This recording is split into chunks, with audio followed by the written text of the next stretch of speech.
السلام علیکم ورحمۃ اللہ وبرکاتہ۔ الحمدللہ نحمدہ ونستعینہ ونستغفرہ ونعوذ باللہ السمیع العلیم من الشیطان الرجیم من ہمزہ ونفخہ ونفثہ، اما بعد۔ آج جس موضوع پہ میں بات کرنا چاہ رہی ہوں وہ ہے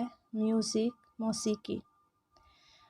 اور اس کا اتنا زیادہ اپنے ارد گرد نظر آنا، عام ہو جانا، اور پھر اسے برا بھی نہ سمجھنا، یہ سب چیزیں دیکھ کر بہت زیادہ تکلیف ہوئی، اور میں نے سوچا کہ اس پہ ضرور کچھ بات چیت ہونی چاہیے۔ وہ باتیں جو اللہ تعالیٰ اور اللہ کے رسول سے ثابت ہیں موسیقی کے متعلق، وہ آپ تک پہنچائی جائیں۔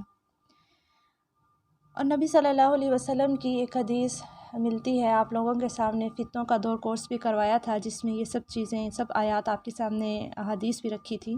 کہ فتنوں کے دور میں کیا کیا کچھ ہوگا اور فتنوں کا دور کیسا ہوگا۔ آپ صلی اللہ علیہ وسلم کی ایک حدیث ملتی ہے، آپ نے فرمایا کہ میں تم پر ایک زمانہ ایسا دیکھتا ہوں کہ تم پر فتنے ایسے برس رہے ہیں جیسے بارش کے قطرے، یعنی اتنے زیادہ فتنے ہیں کہ جیسے بارش گرتی ہے، اور بارش کے قطرے ہم کاؤنٹ نہیں کر پاتے، اگرچہ ایک فوار ہی کیوں نہ آئے بارش کی۔ تو آپ نے اس کے ساتھ اس کو میچ کر کے بتایا کہ فتنوں کا دور جو ہے وہ ایسا ہوگا کہ اتنے فتنے آئیں گے، اور اس وقت جس دور میں ہم موجود ہیں یہ فتنوں کا دور ہے، قیامت کے بہت قریب ہے، اور قیامت کی بہت سی نشانیاں بھی پوری ہوتی نظر آ رہی ہیں۔ تو اس دور میں جو کہ فتنوں کا دور ہے اور ہم اس میں موجود ہیں، ہمیں کیسے رہنا ہے، برائی کو ہمیں برائی سمجھنا ہے یا نہیں،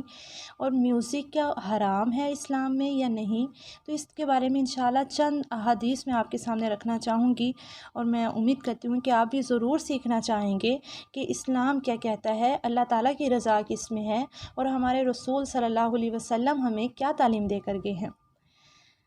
تو حضرت سہل بن سعد سے روایت ہے، آپ صلی اللہ علیہ وسلم نے فرمایا کہ آخری زمانے میں خسف، قذف اور مسخ ہوگا۔ عرض کیا گیا، یا رسول اللہ صلی اللہ علیہ وسلم یہ کب ہوگا؟ آپ نے فرمایا جب گانے بجانے کے آلات اور گانے بجانے والی عورتیں ظاہر ہوں گی اور شراب کو حلال سمجھ لیا جائے گا۔ اس سے کیا مراد ہے کہ یعنی زمین میں دنسایا جانا، شکلوں کا بگڑ جانا، عذاب کا آنا، اور یہ سب چیزیں جو ہیں یہ قیامت کے قریب ہوں گی۔ کب ہوں گی پوچھا گیا، بتایا جب گانے بجانے کے آلات اور گانے بجانے والی عورتیں ظاہر ہوں گی۔ اور آج آپ دیکھیں کیا ایسا نہیں ہے، گانے بجانے کے آلات ہر طرف نظر آ رہے ہیں، مارکیٹ اس سے بھری پڑی ہے، اس کو بیچا جا رہا ہے، خریدنے والے اس کو بہت شوق سے خرید رہے ہیں۔ اور پھر یہ دیکھیں جیسے میوزیکل کنسرٹ ہوتے ہیں ہماری کالجز کے اندر، اور وہاں پر کیا ہوتا ہے، یہی لوگ آتے ہیں، دور دور سے بلایا جاتا ہے، ان میں لڑکیاں، عورتیں شامل ہیں، مرد شامل ہیں، جن کو سٹیج تھما دیا جاتا ہے کہ یہ ہماری جنریشن ہے آپ کے سامنے موجود، انہیں سبق دیجیے، اور وہ کیا ناچ گا کے اور ایک عجیب ہلچل مچا کے وہ چلے جاتے ہیں، خود بھی ناچ رہے ہیں، آگے جو 1000-2000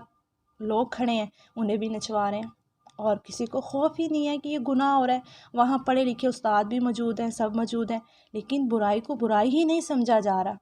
اور یہ بھی قیامت کی نشانی ہے کہ برائی کو برائی نہیں سمجھا جائے گا۔ ایمان کا بالکل ختم ہو جانا ہے یہاں پر کہ ہم برائی کو برائی ہی نہ سمجھیں۔ ایمان کا کم ترین درجہ یہ ہے کہ ہم برائی کو دل میں برا جانیں۔ جب دل میں ہم برائی کو برا بھی نہیں جانیں تو مطلب ایمان ختم ہو چکا ہے ہمارا۔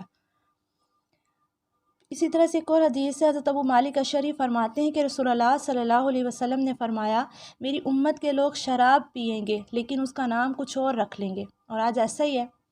اس کو مختلف مشروبات کا نام دیا ہوا ہے۔ ان کی سرپرستی میں باجے بجیں گے، گانے والیاں گائیں گی، اللہ تعالیٰ انہیں زمین میں دنسا دے گا، استغفر اللہ، اور بعض کو بندر و خنزیر بنا دے گا۔ اور یہ ایک پچھلے کچھ عرصہ پہلے ویڈیو بہت زیادہ وائرل بھی ہوئی تھی، جس میں اسی طرح سے ایک میوزیکل کنسرٹ ہو رہا تھا، اور وہاں پر زلزلہ آیا، اور وہ پورے کا پورا اسٹیج جو ہے وہ زمین کھلی اور اس کے اندر وہ چلا گیا۔ شاید آپ میں سے بھی کسی نے یہ ویڈیو دیکھی ہو۔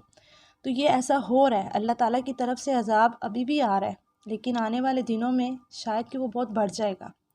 ابن ماجہ کی یہ روایت ہے 4020 نمبر پہ۔ حضرت ابو عامر اشعری سے روایت ہے، انہوں نے نبی کریم صلی اللہ علیہ وسلم کو فرماتے ہوئے سنا کہ میری امت کے کچھ لوگ زنا، ریشم، شراب اور موسیقی کو حلال کر لیں گے۔ بخاری کی روایت ہے 5590 نمبر پہ۔ اور آج ایسا ہی ہے، زنا آپ دیکھ لیں کتنا عام ہو چکا ہے، استغفر اللہ۔ اور ریشم مردوں پہ حرام ہے، اور آج کل ایسے لباس آ چکے ہیں جو مرد ریشم کے لباس پہنتے ہیں۔ اور پھر شراب ہر طرف وہ بھی عام ہے، اور موسیقی اسے بھی آپ دیکھ سکتے ہیں ہر طرف عام ہے، اور پھر اسے حلال سمجھ لیا گیا، یعنی اسے گناہ نہیں سمجھتے، اسے برائی نہیں سمجھتے۔ جیسے آپ دیکھیں کہ ہم صبح مارننگ میں اکثر اسٹیٹس لگتے ہیں جس میں کچھ دعائیں ہوتی ہیں، گڈ مارننگ کے میسیجز ہوتے ہیں، اور اوپر دعا چل رہی ہوتی ہے، یا اللہ تعالیٰ صحت دے، عافیت دے، یہ سب چیزیں، اور پیچھے اتنا تیز میوزک چل رہا ہوتا ہے، لیکن ہم نیکی سمجھ کے اسے کر رہے ہیں۔ تو نیکی کے اندر اگر آپ میوزک ڈال رہتے ہیں تو وہ نیکی نہیں رہتی۔ ویسے اس چیز پہ بھی ضرور آپ نے نوٹ کرنا ہے آج کے بعد کہ ایسی کتنی چیزیں ہیں جس میں اس اوپر نعت چل رہی ہوتی ہے، پیچھے میوزک چل رہا ہوتا ہے، آپ وہ نعت نہیں سن سکتے جس کے اندر میوزک ہے، اگرچہ نعت کے الفاظ بہت اچھے ہوں۔ پھر قوالی ہے، جو لوگ قوالی سنتے ہیں وہ کہتے ہیں آپ الفاظ پہ توجہ کریں، الفاظ کیا شاندار ہیں، کیا میسیج ہے، لیکن جب پیچھے اتنا ڈول ڈھمکا ہے تو وہ اچھے الفاظ کیسے اثر کریں گے دل پہ؟ اچھی بات تو پہلے ہی بہت آہستہ آہستہ اثر کرتی ہے، اور اس کے ساتھ جب برائی بھی شامل کر لی تو وہ آپ کے اوپر اثر ہونے والی نہیں ہے۔ تو جو برائی ہے اسے برائی سمجھا جائے، دونوں چیزیں ایک جگہ پہ اکٹھی نہیں ہو سکتی۔ آپ ایک گلاس کے اندر دودھ ڈال لیں اور پھر اس کے اندر پانی ڈالیں تو آپ کہیں کہ یہ دودھ کا گلاس ہے، تو اسے سب دودھ کا گلاس نہیں سمجھیں گے۔ یا پھر آپ ایک گلاس میں پانی ڈال لیں اور اس میں سے تھوڑا دودھ ڈال دیں، اس کا رنگ اگرچہ دودھ والا ہو جائے گا، سفید ہو جائے گا، لیکن اسے سب دودھ نہیں سمجھیں گے، اسے شاید لسی کا نام دے دیں، ٹھیک ہے نا؟ تو جب ہم دنیاوی چیزوں میں ہم نہیں چاہتے کہ اس کے اندر جو ہے وہ اس کی کوالٹی خراب ہو، اس کے اندر کھوٹ آئے، تو پھر ہم دین میں نیکی میں کھوٹ کو کیسے قبول کر لیتے ہیں؟ حضرت عبداللہ بن عمر کے خاص شاگرد حضرت نافع فرماتے ہیں کہ ایک مرتبہ حضرت عبداللہ بن عمر نے ساز و بانسری کی آواز سنی تو انہوں نے اپنے کانوں میں انگلیاں دے دیں اور راستہ بدل لیا۔ دور جا کر انہوں نے مجھ سے پوچھا، اے نافع، کیا اب آواز آ رہی ہے؟ فرماتے ہیں میں نے کہا نہیں۔ تب انہوں نے کانوں سے انگلیاں نکال کر ارشاد فرمایا کہ ایک دفعہ میں رسول اللہ صلی اللہ علیہ وسلم کے ساتھ تھا، آپ نے اسی طرح موسیقی کی آواز سنی، اور آواز سن کر میری طرح آپ نے بھی اپنے مبارک کانوں میں انگلیاں دے لی تھیں۔ تو یعنی آپ نے موسیقی کی آواز کو برداشت نہیں کیا، اس کو کانوں میں انگلیاں دے لی، اور پھر صحابہ کرام کا طرز عمل سبحان اللہ کی ایز اٹ از انہوں نے فالو کیا۔ سنن نبی داود کی روایت ہے 4926 نمبر پہ۔ حضرت عقبہ بن عامر سے روایت ہے، نبی کریم صلی اللہ علیہ وسلم نے ارشاد فرمایا، جو شخص سفر کی حالت میں اللہ کی یاد اور ذکر میں لگا رہتا ہے تو فرشتہ اس کا ہم سفر ہو جاتا ہے، اور اگر شعر و شاعری، گانے، موسیقی میں مشغول رہتا ہے تو شیطان اس کا رفیق سفر بن جاتا ہے۔ طبرانی کی روایت ہے 895 پہ، اور آپ اسے بھی اپنی لائف میں اچھے سے ایکسپیرینس کر چکے ہیں کہ اکثر لوگ جب ڈرائیونگ کرتے ہیں تو وہ میوزک چلا لیتے ہیں، تو اس کا نتیجہ دیکھیں، شیطان جب رفیق سفر بن گیا تو وہ آپ کو خیر تو نہیں پہنچائے گا، وہ آپ کو برائی کی طرف ہی راغب کرے گا۔ نبی کریم صلی اللہ علیہ وسلم نے فرمایا، اس امت میں زمین میں دنسا دیا جانا، شکلوں کا بگڑ جانا اور پتھروں کی مار کے عذاب آئیں گے۔ استغفر اللہ۔ مسلمانوں میں سے ایک شخص نے سوال کیا، یہ کب ہوگا؟ آپ نے فرمایا، جب گانے والیوں اور باجے بانسریوں کا رواج ہو جائے گا اور شراب پی جانے لگے گی۔ سنن ترمذی کی روایت ہے 2309 نمبر پہ۔ اور آپ دیکھ لیں ہمارے شادی فنکشنز جو ہیں وہ گانے کے بغیر مکمل ہی نہیں ہوتے، اور صرف لاسٹ پہ جو ہے وہ قرآن کا سایہ کر دیا جاتا ہے کہ قرآن کے سائے میں جب رخصتی ہو رہی ہے، وہ صرف دل کا اطمینان ہے، اور یہ سنت طریقہ بھی نہیں ہے۔ صحابہ سے، رسول اللہ صلی اللہ علیہ وسلم سے یہ تعلیم نہیں ملتی کہ آپ جب رخصتی کریں تو قرآن جو ہے وہ اوپر سر پہ رکھ دیں۔ اصل چیز یہ ہے کہ قرآن کی تعلیمات سکھا کر آپ بیٹی کو روانہ کریں تاکہ وہ قرآن کے مطابق اپنی اگلی زندگی کو ڈال سکے، اور ہم بس اتنا سا کر کے مطمئن ہو جاتے ہیں کہ ہم نے قرآن کے سائے میں جو رخصت کر دیا۔ موسیقی بدروح کی غذا ہے۔ حضرت عبداللہ بن مسعود سے روایت ہے، رسول اللہ صلی اللہ علیہ وسلم نے ارشاد فرمایا،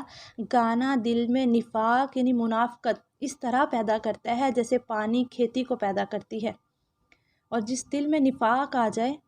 پھر آپ کو پتہ ہے ان کی نیکیاں بھی ضائع ہو جاتی ہیں، یا تو نیکی وہ کرتا ہی نہیں ہے منافق شخص کرتا ہے تو وہ ضائع ہو جاتی ہیں۔ اور جو منافق ہوتا ہے اس کے بارے میں حدیث میں آتا ہے کہ جہنم کے سب سے نچلے درجے میں منافق ہوگا۔ کافر و مشرک کی بھی بات نہیں کی، بلکہ کہا کہ منافق جو جہنم کے سب سے نچلے درجے میں ہوگا۔ استغفر اللہ۔ بہقی کی روایت ہے 21537 نمبر پہ۔ نبی کریم صلی اللہ علیہ وسلم نے فرمایا 2 آوازوں پر دنیا و آخرت میں لعنت کی گئی ہے، خوشی اور نعمت ملنے پر بانسری یعنی میوزک، بینڈ باجے کی آواز وغیرہ، اور مصیبت میں غم و علم کے وقت چیخ و پکار اور نوحہ کرنے کی آواز۔ اب دیکھیں دنیا و آخرت میں 2 آوازوں پہ لعنت کی گئی ہے۔ استغفر اللہ۔ لعنت کا مطلب ہے دھتکار دیا جانا، ہر نعمت سے رحمت سے محروم کر دینا۔ اور وہ کب ہوتا ہے؟ جب خوشی کے موقع پر ہم آپے سے باہر ہو جاتے ہیں، ہم اللہ کی حدود کو بھول جاتے ہیں، پردے سے بھی باہر آ جاتے ہیں، محرم نامحرم کا بھی سب بھول جاتے ہیں، اور پھر میوزک چلتا ہے، ناچ گانے ڈانس، تو پھر خیر تو نہیں پہنچتی۔ اور پھر دوسرا کہ مصیبت میں اگر کوئی چیخ و پکار کرتا ہے تو اس آواز پہ بھی لعنت کی گئی ہے۔ مجمع الزوائد کی روایت ہے 4017 نمبر پہ۔ ایک مرتبہ حضرت عائشہ کے پاس ایک بچی لائے گی جو پیروں میں گھنگرو پہنے ہوئے تھی، جس سے آوازیں آ رہی تھیں۔ حضرت عائشہ نے اسے دیکھ کر فرمایا اس طرح کی بچیوں کو میرے پاس اس وقت تک نہ لایا کرو جب تک ان کے پیروں میں موجود گھنگرو کاٹ نہ دو۔ سنن ابی داؤد کی روایت ہے 4233 نمبر پہ۔ تو آج کل ہم بچوں کو ایسے لباس پہناتے ہیں جن میں چھن چھن اور یہ سب چیزیں ہوتی ہیں، اور کہتے ہیں یہ تو بچے ہیں پھر کیا ہوا، لیکن بچے پہ تب سے ہی اس کی تربیت شروع ہو جاتی ہے، اس پہ تبھی ماحول اثر انداز ہونا شروع ہو جاتا ہے جب وہ بچہ بھی ماں کے پیٹ میں ہوتا ہے۔ تو 4-5 سال کا بچہ آپ کیسے کہہ سکتے ہیں کہ ہم اسے چھوٹا لباس پہنا دیں تو اس پہ اثر نہیں ہوگا، اس کی روح پہ اثر ہوتا ہے۔ اور پھر اسی طرح سے ابن تیمیہ کا قول ہے کہ میوزک جو ہے وہ روح کے لیے الکوہل ہے۔ اور پھر ابن البجی روایت کرتے ہیں، ان کا قول ہے کہ میوزک سے بچو، میوزک جو ہے فتنہ ہے، اور دل کے اندر جو ہے یہ فتنہ پیدا کر دیتا ہے، فتنہ کا پودا جیسے اگا دیتا ہے، اور یہ گندی سوچ کا جو ہے وہ سبب بنتا ہے، روح کی برائی کا سبب بنتا ہے۔ اور پھر اسی طرح سے ابن القیم کہتے ہیں کہ میوزک جو ہے شیطان کا قرآن ہے، اور ڈانسنگ، کلیپنگ یعنی ڈانس کرنا، تالیاں بجانا، سیٹیاں بجانا، یہ اس کی شیطان کی نماز ہے، دعا ہے، پریئر۔ تو ان چیزوں سے انشاءاللہ بچنے کی کوشش کرنی ہے۔ اور آپ دیکھیں ہمارے جو موبائلز ہیں ان میں بھی میوزک ہم تک پہنچ چکا ہے، یعنی ہر کسی کے پاس میوزک ہے، لیکن اگر ہم کوشش کریں تو ہم بچ سکتے ہیں۔ اب دیکھیں موبائل ٹونز ہم نے لگائی ہوئی ہیں اور ہم میں سے کوئی بھی اس کو برائی نہیں سمجھتا، ہم نے دیکھی اس میں سے ساری موبائل ٹون سنی اور اس میں سے ایک سلیکٹ کر لی جو اچھی لگی ہمیں، جبکہ یہ تو درست ہی نہیں ہے۔ تو اس کا بھی سلوشن ہے، اگر ہم چاہیں تو ہمیں ہر بات کا سلوشن مل سکتا ہے۔ آپ کوئی اسلامک نشید، کوئی اردو پوئم، کوئی بھی چیز یہاں پر لگا سکتے ہیں، آپ ڈاؤن لوڈ کریں اور اسے لگا لیں ٹون کی جگہ پہ۔ لیکن ایک چیز کا خیال رکھیے گا کہ اذان اور قرآن کی آیت نہ ہو، کیونکہ جب ہم کال ریسیو کر لیں گے تو وہ اندر ہی کٹ جاتی ہے، تو اس سے پھر ادب جو ہے وہ قائم نہیں رہتا۔ تو اس لیے آیت یا پھر کوئی اذان نہ ہو، اس کے علاوہ کوئی بھی اسلامی نشید ہوتی ہے، پوئمس ہیں اردو کی ہیں، تو آپ وہ لگا سکتے ہیں۔ تو آج آپ نے ایک کام یہ ضرور کرنا ہے، اسی وقت تاخیر کیے بغیر، اللہ تعالیٰ کے حکم کے بارے میں آپ کو پتہ چلا، فوری اطاعت کریں، اس کا اتنا ہی زیادہ اجر ہوگا اور اس میں اتنا ہی اخلاص ہوگا۔ ہر نیکی جو ہے نا وہ اپنے اخلاص کے مطابق پھل لاتی ہے۔ وہی نیکیاں کرنے والے 10 لوگ ہوتے ہیں، لیکن ان میں سے ایک جو ہے وہ اجر بہت زیادہ پا جاتا ہے اور ایک جو ہے وہ بہت کم پاتا ہے، لیکن 10 کے 10 لوگوں نے نیکی سیم کی ہوتی ہے۔ زیادہ اجر پانے والے کا اخلاص زیادہ ہوتا ہے، وہ محبت سے، دل سے کرتا ہے، حسن سے کرتا ہے، احسان سے کرتا ہے، اور دوسرے نے وہ نیکی کی ہوتی ہے لیکن وہ بس بوجھل دل سے کر دیتا ہے۔ تو اس لیے جیسے ہی آپ کو پتہ چل گیا یہ اللہ کا حکم ہے، اگرچہ پہلے پتہ تھا، آپ دوبارہ ریمائنڈر مل گیا، آپ تک اللہ نے بات پہنچا دی، اللہ تعالیٰ یہ چاہتے ہیں آپ خیر کی طرف آئیں، تو آج سے آپ ارادہ کریں کہ آپ میوزک کو ختم کر دیں گے، اور اپنے موبائل میں جتنے میوزک ہیں، گانے ہیں جو آپ کو خوشی کے موقع پر یا غم کے موقع پر سننے اچھے لگتے ہیں، آپ ان کو ڈیلیٹ کرتے ہیں، اس کے اپوزٹ آپ نشید سنیں، بہت سی اسلامک نشید ہے، پیس اسٹوڈیو ہے یوٹیوب پہ، وہاں پر جا کر آپ سن سکتے ہیں، اور بھی بہت سی ہیں جہاں پر بہت خوبصورت اور اچھی اسلامک نشید ہوتی ہیں، جس کے اندر میوزک نہیں ہوتا لیکن بہت اچھے انداز میں بہت اچھے سے وہ بیان کی جا رہی ہوتی ہے، اور اللہ تعالیٰ کے قریب ہونے کے لیے اس میں بات چیت بھی ہوتی ہے، آپ کے روح کی اس میں بات ہوتی ہے، محبت کی بات ہوتی ہے، آپ وہ سن سکتے ہیں۔ اس کی جگہ پر تلاوت کو زیادہ سے زیادہ سنیں، بہت خوبصورت انداز میں بہت سے قاری حضرات کی تلاوت یوٹیوب پہ موجود ہے، وہ جا کر سن سکتے ہیں، ٹھیک ہے۔ خود اچھی تلاوت کرنے کی کوشش کریں، تو اس کے اپوزٹ آپ ضرور کام کریں، یعنی جو برتن ہے اس کو ایک بار خالی کیا، اس کی جگہ پہ اچھی چیز بھر دیں۔ اور بچوں کو کارٹونز دکھاتے ہوئے بھی ضرور اس چیز کا خیال رکھیں کہ میوزک والے کارٹونز نہ دکھائیں، جیسے عبدالباری اچھے کارٹونز ہیں آپ وہ دکھا دیں، یا عمر انہانہ ہے، کچھ اچھے اچھے کارٹونز ہیں، لیکن جتنا آپ تھوڑا تھوڑا آہستہ آہستہ اس طرف جائیں کہ آپ بالکل میوزک سے بچیں، جیسے کچھ کارٹونز ہیں جن میں تھوڑا میوزک آ رہا ہے، آہستہ آہستہ بچوں کو اس طرف لے کر آئیں کہ ہم نے میوزک سے بچنا ہے، اور کچھ میں تو اتنا زیادہ ہے کہ وہ مسلسل میوزک بجتا ہے، تو آپ کیسے کہہ سکتے ہیں کہ بچے کی روح جو ہے وہ زخمی نہیں ہوتی ہوگی؟ آپ اگر ABC سکھا رہے ہیں یا کچھ بھی ان کو سکھانا چاہ رہے ہیں، الفابیٹس یا کچھ بھی، اس کے اندر جب بچوں کو سکھایا جا رہا ہوتا ہے اس میں بھی میوزک چل رہا ہوتا ہے، تو آپ اگرچہ ان کو ABC اس وقت سکھا جاتے ہیں لیکن ان کی روح جو ہے وہ زخمی ہو رہی ہوتی ہے، تو اس لیے ایک اچھی اولاد کی تربیت کے لیے، نیک اولاد کے لیے کوشش کریں کہ انہیں میوزک سے بچائیں۔ بہت بڑا فتنہ ہے میوزک، یہ عام بات نہیں ہے، یہ چھوٹی بات نہیں ہے۔ ہمارے یہاں تک کہ مجھے اس چیز کا اتنا دکھ ہوا ہے، ہمارے لپے آتی کے اندر اتنی خوبصورت وہ دعا ہے اور اس کے اندر بھی پیچھے میوزک ڈال دیا، اب کسی کو اس کی پرواہ نہیں ہوئی، کسی کو فکر نہیں ہوئی کہ میوزک ڈالا کس نے، جبکہ سادہ بھی لب پہ آتی دعا ملتی ہے، لیکن ہماری اسمبلیز میں جب بجتی ہے تو اس کے اندر میوزک ہے، ترانہ ہے پاک سرزمین، اس کے اندر اتنا بڑا میوزک ہے۔ ابھی ریسنٹلی مجھے موقع ملا اسکولز میں جانے کا، تو تب میں نے اس چیز کو دیکھا اور میرے لیے وہ ایک انتہائی پینفل چیز تھی، لیکن کسی کو فرق ہی نہیں پڑ رہا تھا، بلکہ میری ایک ٹیچر سے بات بھی ہوئی تو انہوں نے قبول ہی نہیں کیا اس چیز کو، انہوں نے اپنے پاس سے دلائل نکالنے شروع کر دیے کہ آپ الفاظ پہ توجہ کریں، یہ کریں وہ کریں۔ مین چیز یہ ہے جب اس کے اندر آپ برائی ڈال دیں تو وہ برائی اس میں آ جاتی ہے، اس میں کھوٹ پن آ گیا، کھوٹ کو باہر نکالنا ہوگا۔ تو جہاں جہاں پہ بھی آپ موجود ہیں آپ ضرور کوشش کریں کہ آپ لوگوں کو میوزک سے بچا لیں، خود کو میوزک سے بچا لیں، اپنے ارد گرد والوں کو میوزک سے بچا لیں، اور کوشش کریں کہ جہاں بھی آپ کو اسلامک وہ بے شک نعت ہے یا کوئی بھی چیز ہے، آگے بے شک فرنٹ اس کا نیک ہے لیکن بیک پہ اگر میوزک چل رہا ہے تو اس کو سٹاپ کر دیں، نہ سنیں اسے، آپ بچنے کی کوشش کریں، تو انشاءاللہ آپ کا دل صاف ہوگا، پاک ہوگا، اس میں اللہ کی محبت بھی آئے گی، نیکیاں کرنی بھی آسان ہوگی، آپ کے لیے توبہ کرنا آسان ہوگا، اور آپ اللہ کے قریب ہوں گے انشاءاللہ۔ تو دل کو جو ہے وہ برائی سے پہلے پاک کرنا ہوگا۔ نبی صلی اللہ علیہ وسلم نے فرمایا کہ جب کوئی شخص گناہ کرتا ہے تو اس کے دل پر سیاہ دبا لگ جاتا ہے، اگر وہ توبہ کر لیتا ہے تو اس کا دبا دھل جاتا ہے، اگر وہ توبہ نہیں کرتا تو وہ دبا بڑھتا رہتا ہے، وہ داغ بڑھتا رہتا ہے، یہاں تک کہ پورا دل سیاہ ہو جاتا ہے۔